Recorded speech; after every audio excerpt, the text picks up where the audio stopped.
Hello all, and welcome to a work night beer review. I actually came off of work, and I have to work tomorrow morning, so it's actually still fairly early. Well, actually, not really. It's 6 o'clock, so I'm going to be going to bed in about 3 hours. I haven't had dinner yet. I'm going to make dinner after I do this review. But why am I making a review? Because, ta-da, I found it. 2020 Bigfoot. Ironically, it was by where I work. I don't actually go... I work in town by Kaimuki. This light is... I'm going to go and fix this a little bit. I work in Kaimuki, and Tamura's there had it. Even though the clerk at Tamura's in Kailua stated that it was sold out across the island. I suppose that shows me I should not go and trust the minimum wage clerk at a store. Yeah. So, Bigfoot 2020. A funny thing is, I actually went online to like a local beer Facebook group, and I went around and I asked, "Hey, has anyone got like an extra bottle of 2020?" And somebody from California went in and replied and said, "Oh, I got some. I'm willing, if you want to pay for it, I can, go and send you 2 bottles." And he cited me the price of $30, which I thought was a fair price for 2 bottles to be mailed from California. And then later some people went and said, "Hey, they still have it at Tamura's in Wailea and at Fujioka's at Times Supermarket over there in Market City." And I was like, huh, okay. So I figured I'd just go and pick it up, and if I got the other 2 bottles, that's fine too. I'd get 8 instead of, But the guy was like, "Oh, you found some more? Let me just refund you the money." So, mad props to him, Jason Breed, for being good enough to go and mail bottles and also to refund the money. So, yeah. This is basically to go and just talk about this beer that I love so much that I collect every year.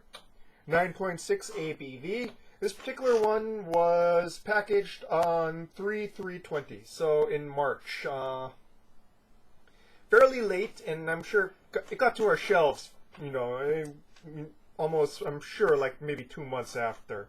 So starting in the beginning of May. According to the Whole Foods guy, he got it like end of April, beginning of May, and it was gone really quick. So I'm guessing that it got to Hawaii shelves pretty late, and by the time they got to Hawaii shelves, there wasn't going to be any time to reorder. It's already back. It's already on to the summer ones, because you can see Summerfest, which is part of their summer lineup, already on the shelves. So if you find this, well, all right.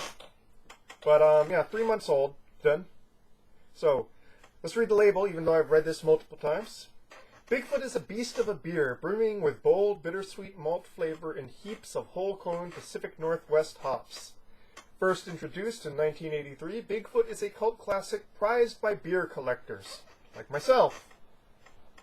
Drink it fresh or cellar it in a cool, dark place to taste the flavors develop over time, which is what I'm doing with 2 bottles of each.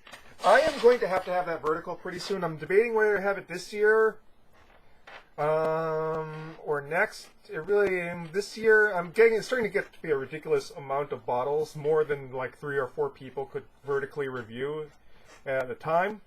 But who knows? Let's get to this, shall we? Oh, they don't have the Bigfoot on the inside. Ooh. Smells slightly more malty than previous years, though that just may be my perception.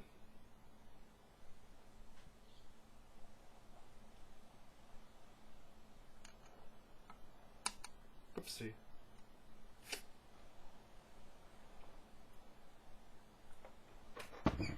Perfect 2-finger pour, nicely carbonated, dark red amber, though clear, with a thick beige head. Redolent of pine. Sweet, sweet malts underneath. Honey biscuity malts, I would say. But big pine. Floral. Zest. No dank though. I find it kind of interesting that there's no really dank smells in this, but lots of pine, some floral aspects, and some citrus zest, but definitely pine tree.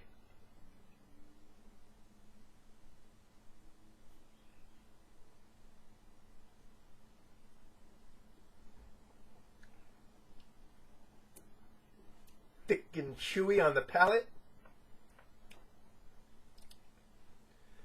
and utterly satisfying.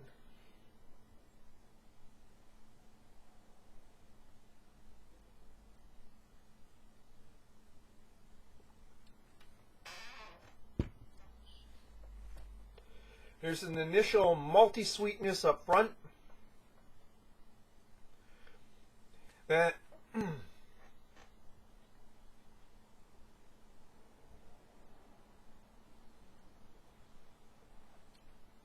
that moves into a very resinous bitterness in the midst. It transitions just ever so nicely, ever so gradually, from the mid palate into the long finish.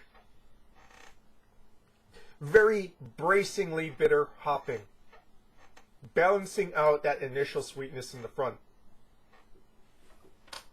Lasts on the palate as a grand piney resin. Exists on the tongue long after, but doesn't feel astringent. It's just perfect.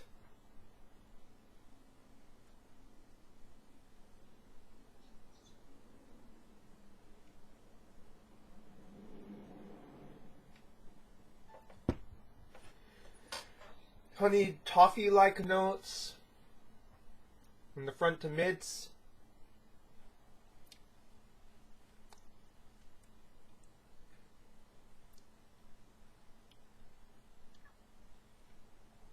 Grindy, piney flavors in the finish.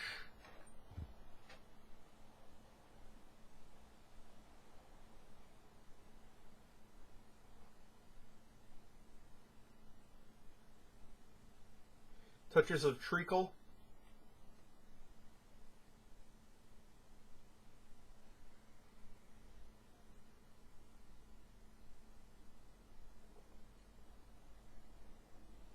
I do love this beer. I truly do. It is highly satisfying to me.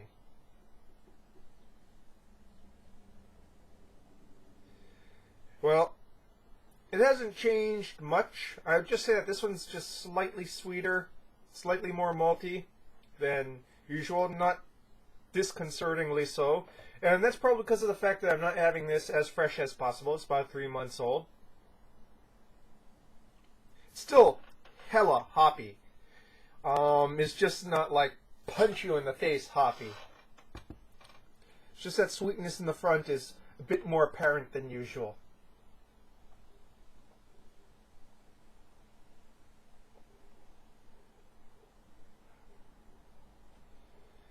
Yes, I am well pleased by this beer. And I am well pleased that I got myself 6er of it, with 2 more bottles to add to the collection, which is 2014, 2015, 2016, 2017, 2018, 2019, 2020. Dang, that's 7 so far. It's getting to be quite the vertical when I get to it.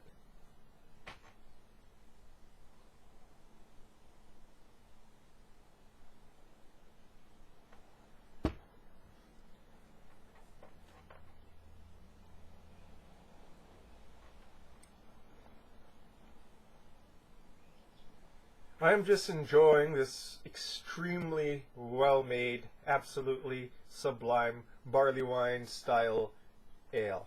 I wonder why they call it Barleywine style ale rather than just plain barley wine. I don't know. Or maybe I did know, but I've forgotten.